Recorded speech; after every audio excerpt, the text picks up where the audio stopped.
Vamos a ver, compañeros, comenzamos, pues ya son más de las 10. Estábamos esperando un poco, pero ya es momento de que comencemos. Hoy podíamos hablar, o queríamos hablar por lo menos de 4 o 5 cosas. Tenemos unas cuantas cosas en la agenda. La primera, perdonad, llevo un ratillo con la garganta, se me ha ido algo. Bueno, la primera, hacer un poco de recuerdo, rememoración de el día 15 de este mes de junio. Se celebra, ya sabéis cómo va eso de los días internacionales. Cada día hay uno o hasta 5 días internacionales, pues uno de ellos, el día 15, era el día en contra del maltrato en la vejez. Nosotros, especialmente, yo creo que toda la sociedad, ¿no?, tiene que estar sensibilizada con ese tema, pero nosotros especialmente, y bien, aunque se pasó el día 15, pero por lo menos hacer unos comentarios, una rememoración. Por desgracia, no se destierra de la sociedad el maltrato, que no se limita a lo físico, que adquiere su expresión más grave y más denigrante, el maltrato físico que existe, pero no se limita a lo físico. Sería el primero que habría que erradicar. También se da maltrato institucional, por ejemplo, en residencias de personas mayores, que puede alcanzar aspectos de maltrato físico y en otras cuestiones aspectos de maltrato en la desatención o maltrato en la privación de tu autonomía sobre la decisión en las cosas que te están afectando en tu entorno y en tu vida, que en ese momento es la institución o la residencia donde se encuentren las personas mayores. Hay otro maltrato que lo hemos denunciado aquí muchas veces y sobre el que hay que seguir parándose todas las veces que sea necesario. Parece no ser.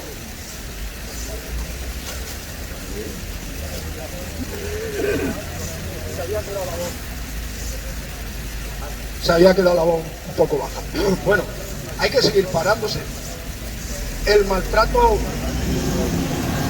podríamos llamarlo moderno, de tecnología, maltrato de privación de acceso a servicios por las nuevas tecnologías, por las cuestiones telemáticas, por las cuestiones online, por los trámites online, por la consulta online, por todas esas cuestiones. Lo hemos referido muchísimas veces. Las personas mayores, hay muchas, un porcentaje muy alto, carecen de los conocimientos para ello, pero otros muchos hay que además carecen de los conocimientos y de los recursos materiales o técnicos para acceder a ello. No se puede dar, hay que denunciar, no se puede dar el maltrato de impedirle a las personas el acceso, sobre todo a las personas mayores, el acceso a los servicios que son necesarios. En banca, en las administraciones, donde sea, tiene que existir cuando mínimo la vía de acceso presencial. Que existe paralela a la vía telemática, fenómeno. Hay muchas gestiones que se agilizan por la vía telemática y quien la usa tiene ahí un recurso bueno, pero no se puede impedir el acceso, ni se debe impedir el acceso a los servicios de banca, a los servicios de la administración. Forma parte de otro maltrato, ya decía, el maltrato institucional al que estamos asistiendo y que cada vez se da más. Y estamos asistiendo impasiblemente, por mucho que se denuncia, vemos que no se toma conciencia. No se toma conciencia para ir poniendo límites a eso, para ir poniendo final a eso. Por eso, hoy que nosotros vamos a hacer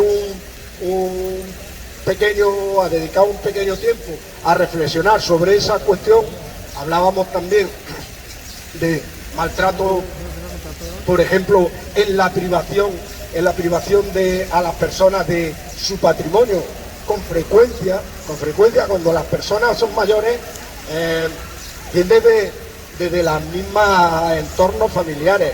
Bien también, decíamos, cuando las personas se encuentran en una institución, institucionalizada en una residencia, prácticamente pierden el acceso a su patrimonio y con ello el acceso a su autonomía personal. O sea, sobre todas esas cuestiones hay que reflexionar. Son cuestiones que hay que cambiar si queremos ser una sociedad mejor, si queremos ser una sociedad más justa, que respete los derechos de todas las personas y especialmente en este caso pues estamos reflexionando de las personas mayores.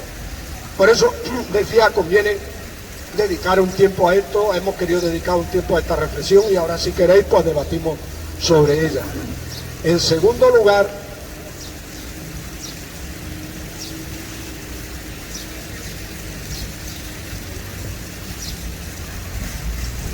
sí, es que no me acuerdo. En segundo lugar, otra cuestión. Sabéis que mañana hay convocada en Linares una manifestación en defensa de la educación pública. Mañana, a las 7:30 de la tarde. Sale desde aquí, finaliza en el ayuntamiento. El motivo es el anuncio por parte de la administración educativa de la Junta de Andalucía de la supresión de 2 unidades en 2 colegios públicos de aquí de Linares, Colegio Jaén, Instituto Huarte de San Juan. Es una manifestación que está convocada por la AMPA de los colegios públicos. Está secundada por 3 sindicatos de enseñanza. Sindicato de Enseñanza USTEA, Sindicato Comisión Obrera, el Sindicato CGT de Enseñanza. También está apoyada por la Asociación de Directores de Enseñanza Pública, me parece, APRIS, no sé cómo se llama bien, una asociación de directores de enseñanza. Y nosotros como plataforma, en la anterior concentración que tuvimos aquí el día 12, no tuvimos ocasión de hablarlo porque no se nos ocurrió lo que sea. Hemos tenido contacto a algunas personas a lo largo de la semana y hemos decidido que es un tema interesante. Nosotros estamos por la defensa de todos los servicios públicos, estamos por la defensa, por supuesto, de todos los servicios públicos en Linares. Vemos que se está caminando cada vez más. Este es un sector más, pero no es el único, es un sector más donde se está caminando cada vez más en debilitar los servicios públicos y no entendemos cómo ante la bajada de la natalidad, por ejemplo, no se hace lo que están reclamando y demandando los enseñantes, los sindicatos de enseñanza, la AMPA y colectivos de la educación. Es un momento ideal para rebajar las ratios,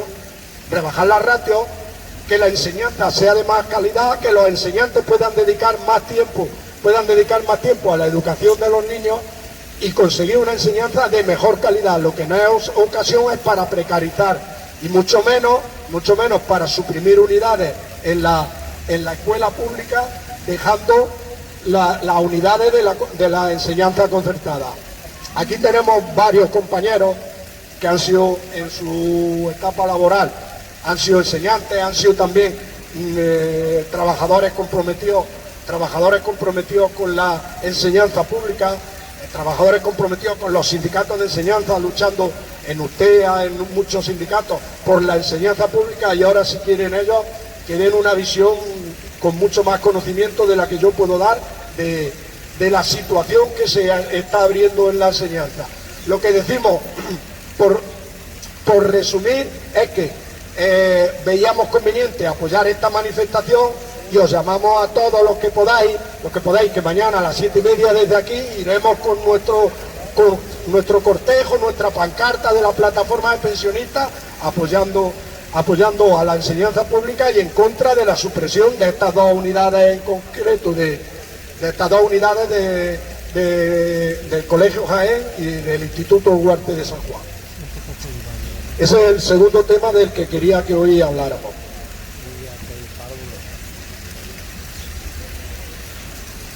El tercer tema. ¿Os acordáis que en la concentración del día 12 aquí surgió la propuesta y se acordó que con motivo de la campaña electoral, invitar a los candidatos por la provincia de Jaén de las formaciones políticas más representativas, invitar a los candidatos de la provincia de Jaén a que acudan a la concentración, expliquen su programa, debatan con la gente, para que la gente, la democracia incluye que la gente cuando mínimo vote con conocimiento y sepa lo que va a votar. Pues bueno, que expliquen sus propuestas, que debatan con la gente, que aclaren las dudas o las preguntas de la gente. Como lo estuvimos hablando, se acordó el día 12, se ha empezado a poner en marcha. Os digo cómo está ahora mismo la situación. Se ha enviado ya a 2 formaciones políticas, hoy mismo se enviará a otra formación política. Tenemos solo 4 lunes, el próximo lunes 26 se podría empezar, si a alguna formación política le viene bien, si quieren esperar. Ahí contamos con el hándicap de que tal vez quieran esperar a tener público su programa electoral. Eso queda en manos de ellos. En la carta se lo decimos, que nos digan cuál de los 4 lunes que hay disponibles, que nos digan cuál de los 4 lunes les viene bien, y con arreglo a eso nosotros vamos cuadrando las intervenciones y las concentraciones aquí de cada lunes. Deciros que ya está en marcha.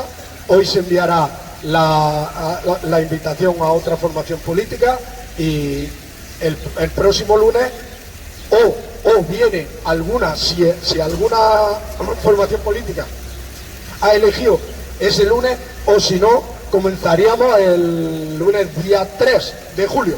Lunes día 3 de julio comenzaríamos. Esperamos su respuesta favorable. Creemos que a ellos son los primeros interesados en dar a conocer a la ciudadanía, en hacer llegar a la ciudadanía sus propuestas para convencerles de que les voten, y esperemos su respuesta favorable. Y bueno, que eso está en marcha y es la información que queríamos dar. En cuarto lugar, había otra cuestión que también se habló en la concentración, y que también la vimos positiva, y es que en la plataforma solicitáramos, cuando se conocieran los programas de los partidos políticos, solicitáramos un local y debatiéramos sobre los programas, como lo vemos, qué propuestas son positivas, y también incluso lo extenderíamos a qué esperamos nosotros de las formaciones políticas que se presentan a las elecciones, qué esperamos y qué le pedimos los pensionistas, qué le piden los pensionistas, qué le piden las plataformas de pensionistas a las formaciones políticas que se presentan a las elecciones. Aquí, a modo, sin que sirva de una cuestión cerrada, eso precisamente lo debatiremos, y para eso es esa reunión, sin que sirva de cuestión cerrada, lo que sí conviene es adelantar, simplemente, o yo querría adelantar. Lo que le pedimos es un resumen de lo que llevamos pidiendo 6 años, pero por hacer el resumen, primero, no votaremos ni apoyaremos ninguna formación política que ponga en peligro la sostenibilidad del sistema público de pensiones. ¿Cómo se garantiza la sostenibilidad del sistema público de pensiones? Con recursos suficientes para hacer frente al pago de las pensiones. Decíamos muchísimas veces, con la auditoría, que forma parte de esos recursos, con la auditoría para definir los recursos que se han destinado durante muchísimo tiempo a gastos impropios, y se establezca la forma de resarcir a la seguridad social de esa falta de recursos que ha tenido durante muchos años, que ha ocasionado una sensación falsa de déficit,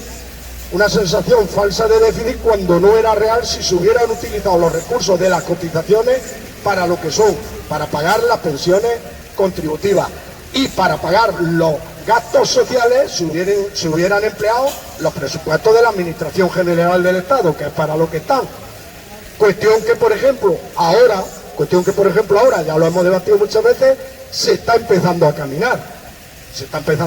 En eso. Este año se han destinado en los presupuestos de 2023 30.000 millones de euros para todas esas políticas sociales, que las hemos enumerado muchísimas veces. Bonificación a la contratación de autónomos, bonificación a las contrataciones indefinidas, recursos para complementos de maternidad, recursos para los permisos de maternidad y paternidad para el fomento de la natalidad, complementos a mínimos cuando las pensiones mínimas, la base reguladora no llega al mínimo establecido. La parte que se da de los complementos es una parte que sale y debe de salir de los presupuestos, puesto que no tiene carácter contributivo, no corresponde con lo que esa persona ha contribuido, pero sí corresponde a subirle hasta un estándar mínimo de pensión mínima que se paga con las políticas sociales del Estado. En fin, no lo vamos a enumerar más veces, pero decir que ese camino ya se ha iniciado, pero es un camino que hace 40 años o más que no se estaba recorriendo y se estaba sufragando. Entonces, toda esa garantía del sistema y la sostenibilidad del sistema público de pensiones es lo que cabe pedirle a las formaciones que se presentan a las elecciones, y en la que cabe también decirle, si somos consecuentes, si fuésemos consecuentes, si somos exigentes, si creemos que es una forma de establecer justicia, de igualar a toda la gente en la medida de lo posible, de conseguir unas condiciones dignas, si lo creemos es una cuestión que nosotros deberíamos exigir a las formaciones políticas que se presentan a las elecciones. ¿Qué deberíamos de exigir? Otra cuestión que ya le hemos dicho, que las pensiones mínimas y sobre todo las pensiones no contributivas también alcancen unos niveles de dignidad. Queremos que se camine hacia ahí, se está iniciando ese camino, pero es el camino que no queremos que tenga marcha atrás. Y esa debe ser la exigencia a las formaciones políticas que se presentan a las elecciones, que se presentan a decirnos, este es el proyecto que yo tengo de país, este es el proyecto que yo tengo para sanidad, para educación, para dependencia, para pensiones, y al que se presente, nosotros revisarlo y decirle, ¿cuál es tu proyecto para pensiones? ¿Me conviene tu proyecto? ¿No me conviene tu proyecto? Eso es lo que pretendemos. ¿Qué más pretendemos? ¿Qué más peticiones? Leo algunas.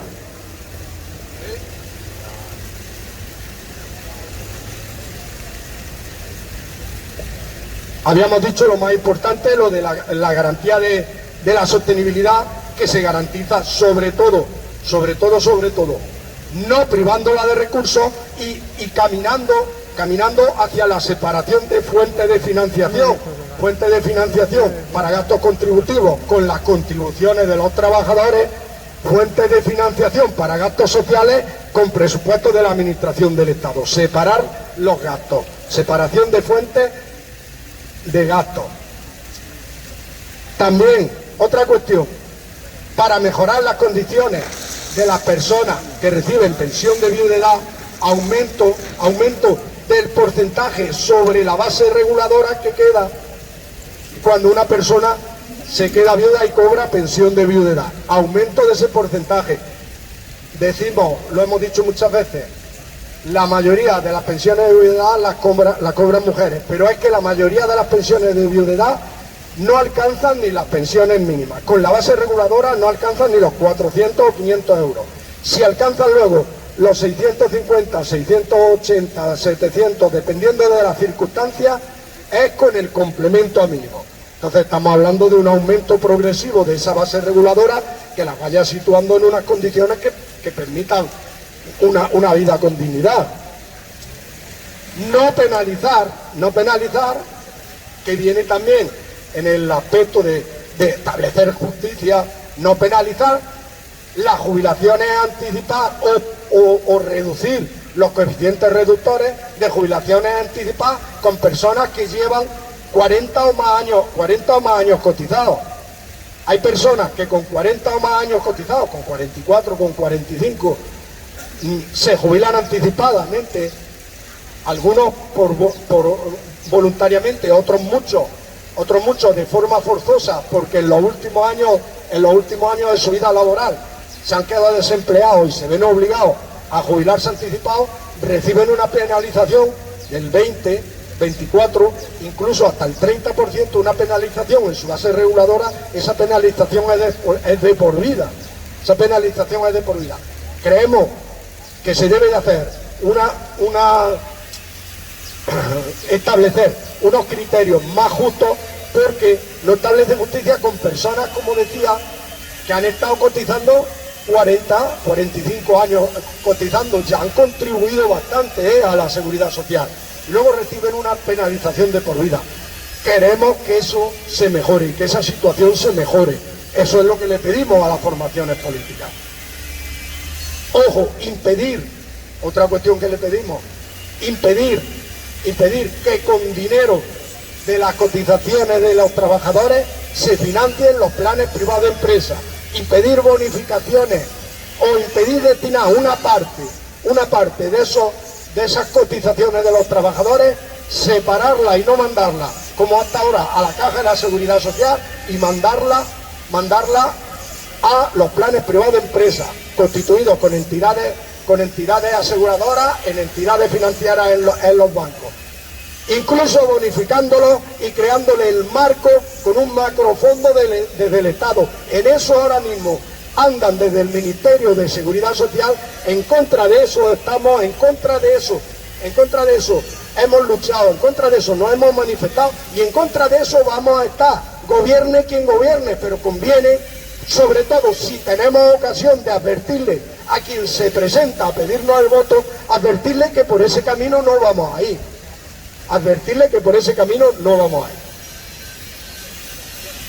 Y otra cosa, recuperar algunas cuestiones anacrónicas, algunas condiciones que se hicieron en anteriores reformas de pensiones anacrónicas, que van en contra de los tiempos, por mucho que nos intenten convencer con todos los gabinetes del mundo, con todos los estudios demográficos.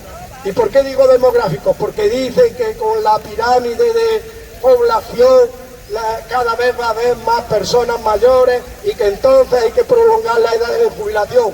Y en anteriores reformas se subió de 65 a 67 años la edad de jubilación. Y decimos anacrónico porque va en contra de los tiempos.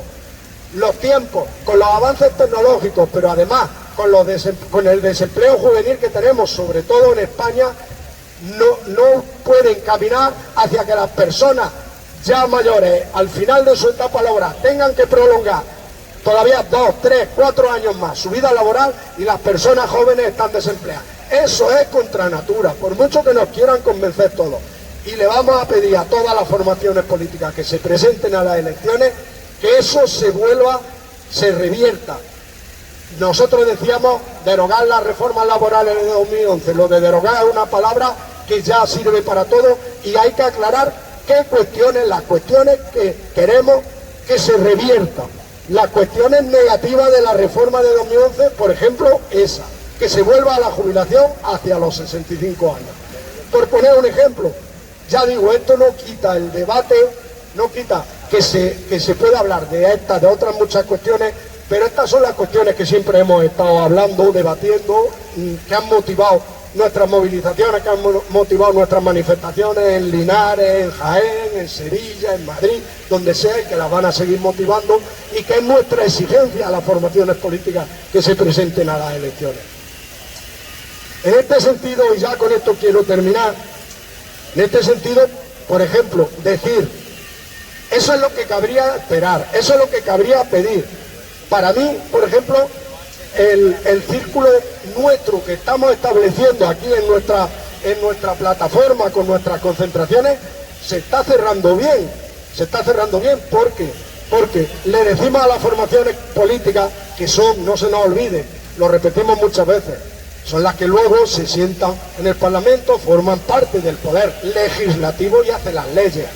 Y las leyes, cuando se hacen, se publican en el Boletín Oficial del Estado y son de obligado cumplimiento, que no se crea nadie que a ellos no le van a afectar las leyes que se hagan en el Parlamento. Las leyes tienen una afectación sobre la vida y las condiciones de vida de la ciudadanía total. Es el conjunto normativo por el que se rige la sociedad, en los aspectos económicos, sociales, en todo. Entonces que nadie se crea que no le va que no le va a afectar. Y como decía, esto cierra el círculo, por lo menos de lo que estamos intentando cuadrar en nuestra plataforma. Llegáis a decir, ¿quién se presenta?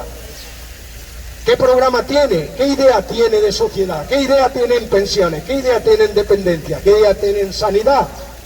Que lo diga, que nosotros también le vamos a decir cuál es la idea que nosotros consideramos justa en esas materias.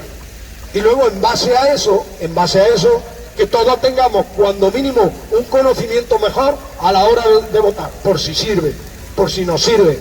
Seguro que a muchísimos les sirve, seguro que merece la pena el intento, seguro que merece la pena el intento. El debate no es solo con los pensionistas, el debate que nosotros hemos propuesto aquí tiene un carácter, tiene un sentido mucho más amplio y además tiene un sentido más lógico, en tanto que esto es una asamblea abierta, donde la gente da cuenta, o si quiere da cuenta, explica si quiere a la ciudadanía, explica a la ciudadanía en general. Aquí se acerca a quien quiere, ya lo habéis visto, se acerca a quien quiere, pregunta, interviene, hombre, con respeto, eso siempre hay que pedirle a todo el mundo con respeto, porque seguro que no coincidimos todos en la idea, entonces hay que respetar que si yo tengo una idea, hay que respetar que otros tengan otra y desenvolvernos con respeto intentando explicar nuestra postura. Esto cierra el círculo y quería cerrar con una cuestión. Esa sí es una cuestión personal que a mí me ha dado al ver una noticia publicada en prensa en un diario, El Economista se llama, al ver una noticia esta semana, el jueves me parece, publicada en prensa. ¿Qué le pedimos a las formaciones políticas? Que nos lo expliquen, pero ojo, que nos lo expliquen y no lo escondan. Viene una noticia, que el Partido Popular, su programa en pensiones es hacer una auditoría para poder rebajar las cotizaciones empresariales. Eso conviene saberlo. Esas son las cuestiones que decía, que conviene que la ciudadanía la sepa, que la ciudadanía sea consciente, que esos 10 millones que siempre se nos llena la boca, es que somos 10 millones de pensionistas, como si fuésemos una masa conjunta. Está claro que no somos una masa conjunta, porque si no, pues, votaríamos todos a un mismo partido y saldría el partido que quisieran los pensionistas. No es así, cada uno tiene su idea, cada uno se manifiesta como quieren los votos, pero hay que decir claramente lo que cada formación política pretende. Y habla de hacer una auditoría, ojo, hacer una auditoría para ver si hay margen fiscal para rebajar las cotizaciones. Aquí dos cuestiones. Primero, habla de la auditoría, y nos suena bien, porque nosotros venimos reclamando una auditoría, pero ojo, esta no es la auditoría de la que nosotros hablamos. Es totalmente distinta. Es una auditoría para decir si hay recursos para rebajar las cotizaciones empresariales, si hay recursos para debilitar la caja, si hay recursos para vaciar más la caja. Está hablando incluso de quitar el mecanismo de equidad intergeneracional. ¿Os acordáis que hemos hablado que uno de los logros a lo largo de las movilizaciones, hemos conseguido logros, otras cosas no se han conseguido, por ello algunas veces sacábamos sensación pesimista, pero nos daba aliciente para seguir luchando. Pero uno de los logros que sí valorábamos positivamente es el mecanismo de equidad intergeneracional. ¿En qué consistía? Una especie de mecanismo para llenar otra vez la hucha de las pensiones, la llamada hucha de las pensiones o fondo de reserva de las pensiones, que lo habían dejado vacío. Y recordad que se estableció una cuota extra con aportaciones del 0,6% de la parte empresarial, el 0,1% de los trabajadores, una cuota extra que iba a nutrir un fondo que se llamaba Mecanismo de Equidad Intergeneracional, que lo que hacía era garantizar, no las pensiones de ahora que están garantizadas, que las cuentas de ahora garantizan las pensiones de ahora, sino garantizar las pensiones futuras, las de los trabajadores actuales. Ese fondo se iba a ir nutriendo, se iba a ir engordando. Pues están hablando de ver si pueden quitar el fondo ese. Que todo el mundo tiene que ser consciente de hacia dónde conduce eso. El siguiente paso de eso, no hay que ser muy listo, pero por lo que se ve algunos no llegamos hasta ahí. No hay que ser muy listo. El siguiente paso de eso es decir que la seguridad social tiene déficit, que no llega, que no es suficiente para pagar las pensiones, y hay que recortar pensiones. El que no se quiera dar cuenta, pues que no se dé cuenta, pero yo así lo estoy viendo y así lo quiero manifestar y así lo quiero decir. Entonces, ojo, hay medidas que parece que suenan bien porque se enmascaran, pero que no las enmascaren, que vengan, que hablen, que lo digan claro, que lo digan en sus programas, que lo digan en la prensa y que lo digan aquí, que para eso los hemos invitado, que lo digan también, y que digan su programa claro, y que debatan, y que digan por qué creen que es mejor eso. Y luego si alguien tiene otra opinión distinta, que le den ocasión a que a otra persona le diga, pues yo creo que esto que tú propones no es bueno. Esa es la pretensión nuestra, eso cierra el círculo, y bueno, con esto ya quería dejar de intervenir por dejar tiempo, por si queréis hablar. Me gustaría que alguno también habléis de lo de la supresión de unidades en la pública, si podéis, con más conocimiento, en fin, de lo que queráis cada uno, ¿eh? Buenos días. Está bien todos los puntos que has tratado, pero al escucharte a mí me preocupa mucho y se me ocurren agravios a los que no has mencionado.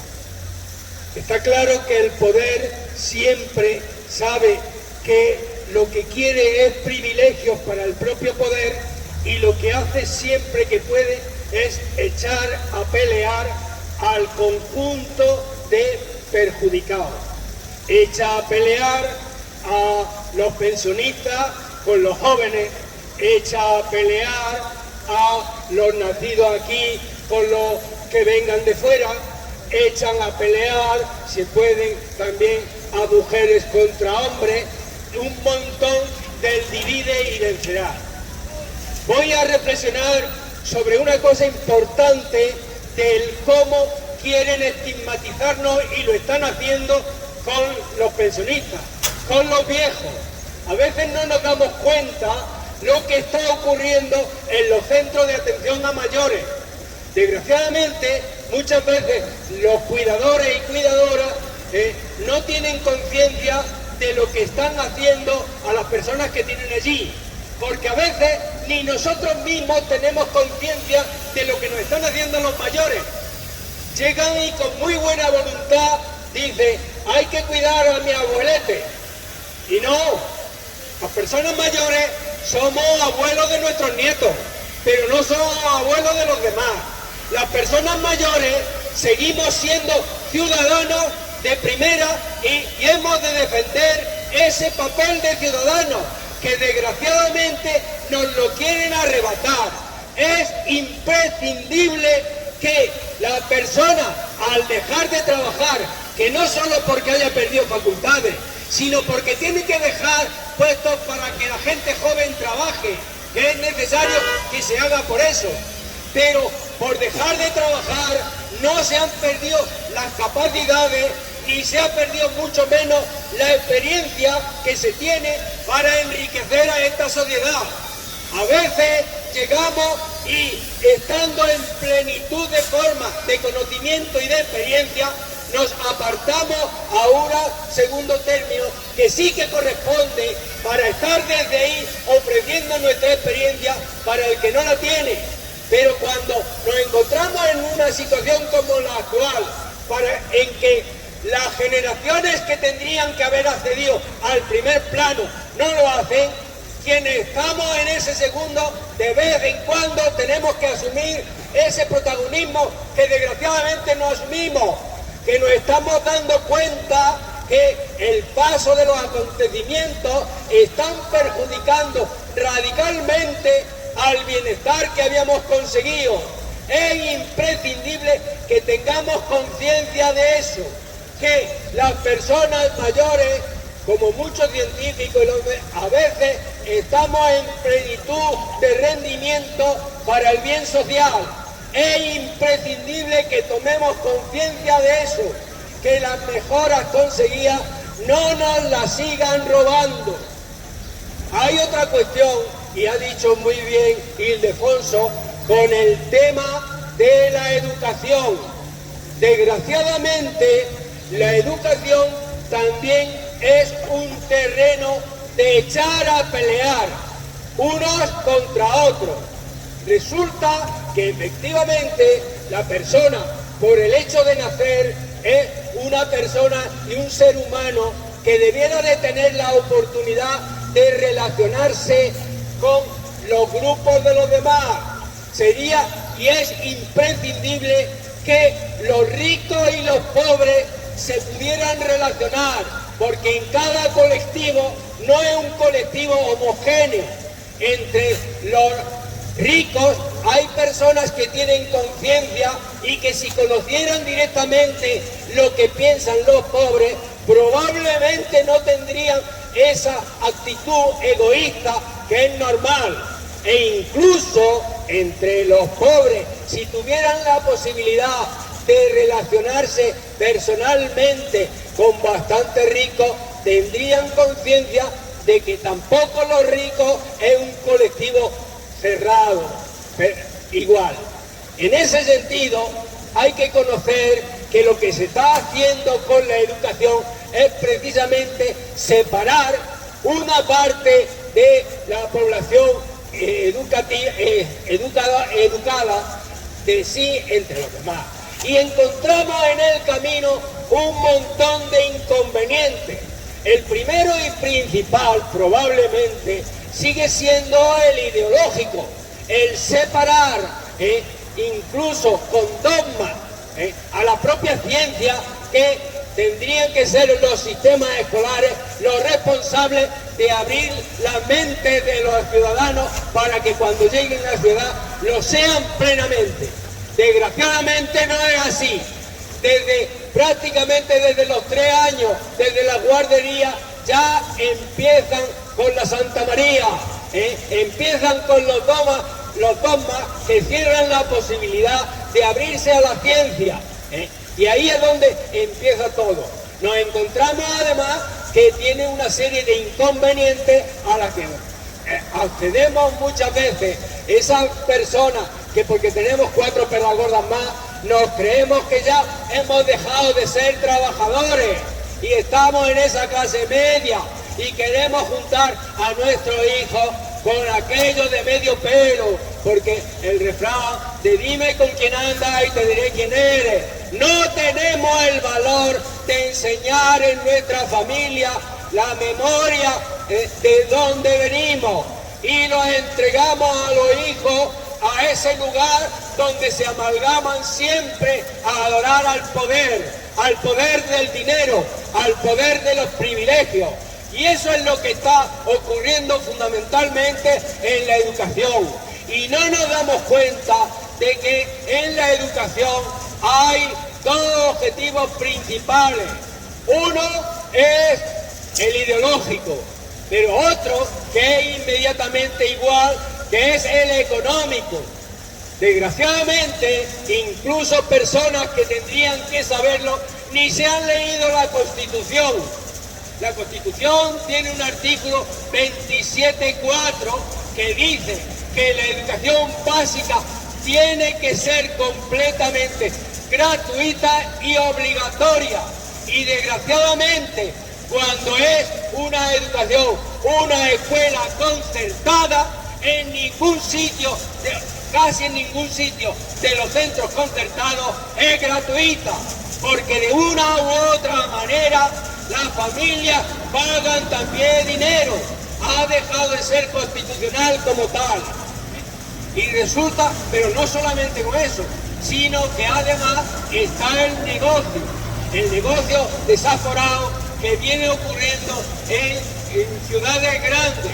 En las ciudades grandes normalmente se están guardando los mejores lugares de la ciudad para establecer colegios que llaman más la atención.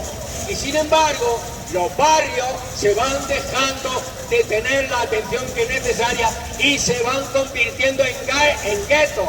Se aparta de esa necesidad de hacer ciudadanos a la gente de los trabajadores.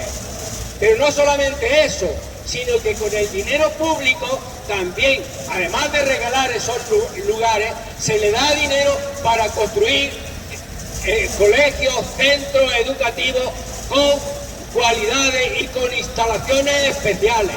Y esas instalaciones especiales, como buenos gimnasios, como buenos teatros, como buenas instalaciones en general, luego los propios colegios que dicen que son también financiados con dinero público, tienen un rendimiento especial porque muchos de ellos son sociedades anónimas y cuando termina el horario escolar alquilan esos gimnasios, alquilan esos salones de actos para que le entre un dinero también. Estamos en esa situación concreta, pero no solamente eso, sino que cuando tenemos que asignar la escolarización del año que viene, la educación se ha convertido en una mercancía más. Se anuncia como si fuera el colacao o un artículo de moda hasta en los cines. A ver, que tu hijo no vaya a cualquier sitio, que vaya a este colegio, que date en tu cuenta que los niños que se rodean a tu hijo le dan mucho más que por sí.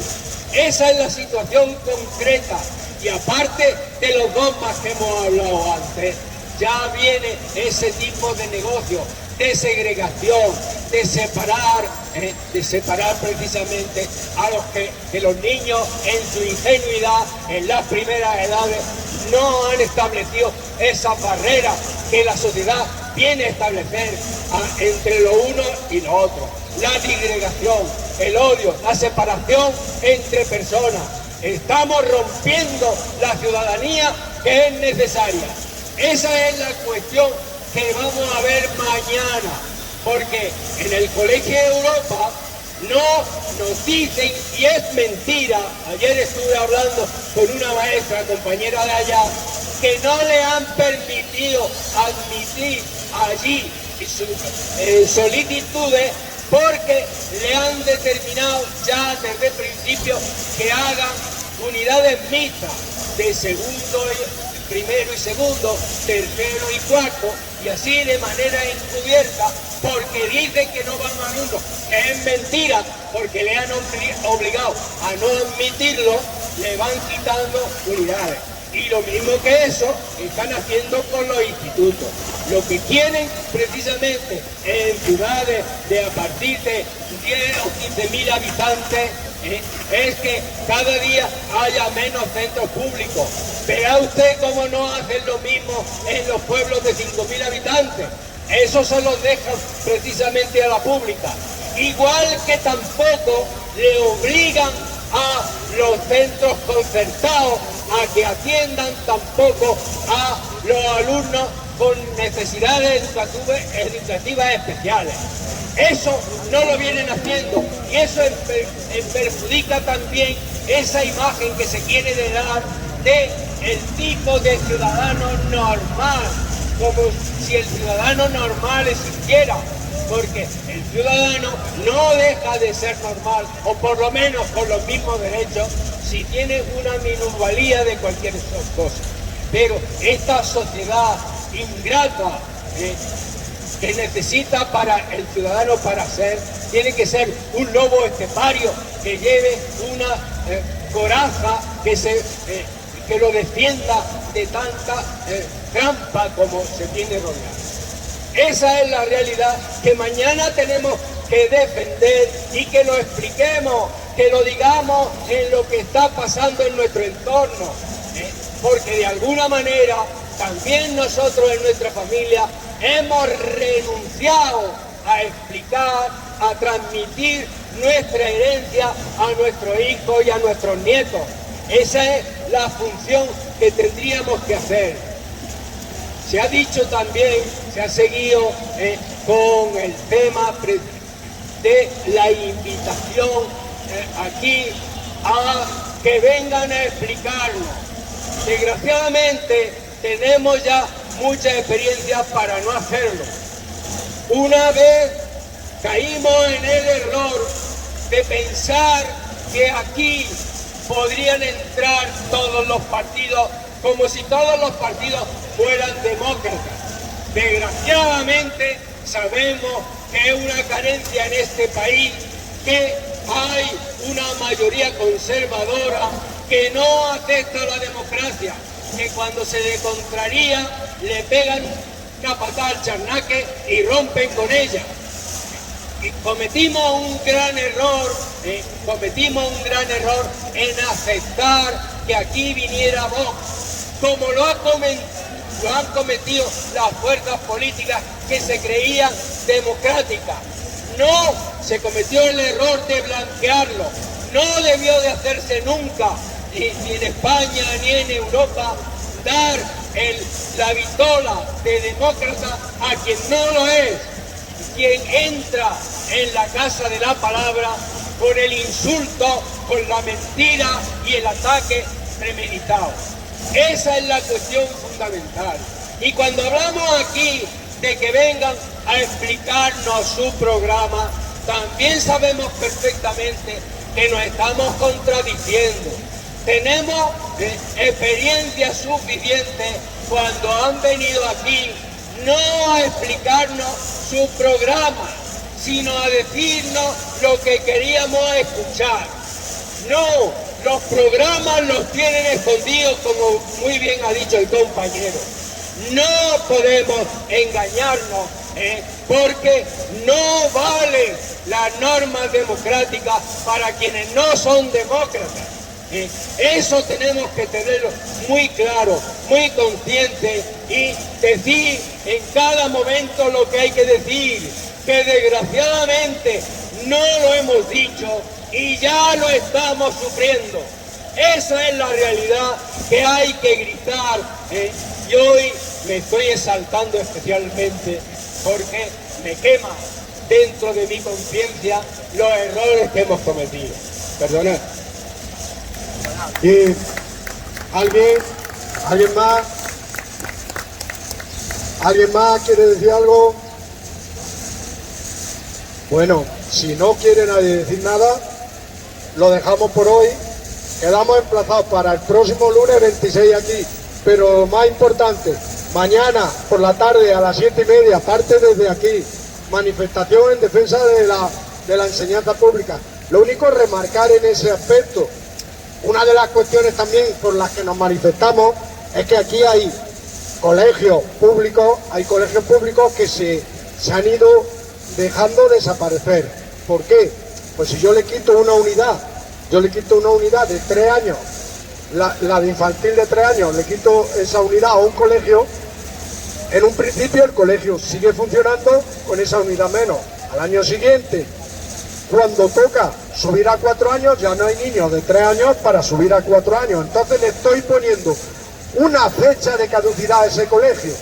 No lo estoy cerrando inmediatamente para mañana, pero le estoy poniendo una fecha de caducidad que puede estar en 6, 7 u 8 años, pero le estoy poniendo una fecha de caducidad a ese colegio. Además impide, si desaparece esa unidad, impide que el año siguiente la gente pueda tener la opción de matricular en ese colegio a su hijo si quisiera. Ya no, porque no se van a abrir matrículas en ese colegio. Le pone fecha de caducidad a un colegio, pone fecha de cierre del colegio. Es una cuestión muy importante. Lo hemos visto aquí en Linares con colegios como La Zarzuela, con colegios como Andrés Martín. Cuando le suprime una unidad, le pone fecha de caducidad a ese colegio. Y siempre otra cuestión, qué casualidad, la mayoría de las veces, por no decir casi siempre, cuando toca suprimir una unidad, le toca suprimir una unidad a los colegios públicos, nunca a los colegios privados sostenidos con fondos públicos. Le toca suprimir una unidad en los colegios públicos. Eso nos puede dar un panorama, en 20, 30 años de una concentración de la enseñanza en manos privadas, pero además costeada y sostenida con fondos públicos. Y la enseñanza pública, que es la que tiene que garantizar y la que tendría que tener garantizado como todo ciudadano, cada vez más menguante y cada vez más deteriorada. Entonces, creemos que esa situación no se debe dar, creemos que hay que luchar en contra de esa situación. Como decía, si en lugar de ratios como hay de 25 alumnos en infantil o primaria, Si en lugar de ratios como hay de 30 en formación profesional y en bachillerato, se aprovechara precisamente la bajada de natalidad, se aprovechara para bajar la ratio en 4 o 5 personas, 4 o 5 alumnos, tendríamos toda una enseñanza de mejor calidad. Enseñanza por la que, si os acordáis mucho, hace 30 o más años luchábamos. Una enseñanza con menos alumnos. Ahora que tenemos la oportunidad, en lugar de hacer una enseñanza con menos alumnos por aula, lo que hacemos es cerrar aulas. Pero seguimos manteniendo el mismo número de alumnos. No vamos a mejorar la enseñanza así, ¿eh? No vamos a mejorar la enseñanza así. Mejoraremos algunas cuentas de colegios privados, como ha dicho Antonio, y mejoraremos cuentas o presupuestos de alguien, pero la enseñanza no la vamos a mejorar así. Creemos que merece la pena. Mañana a las 7:30 nos vemos aquí y el próximo lunes 26 de junio en la concentración. Buenos días y gracias a todos y a todos.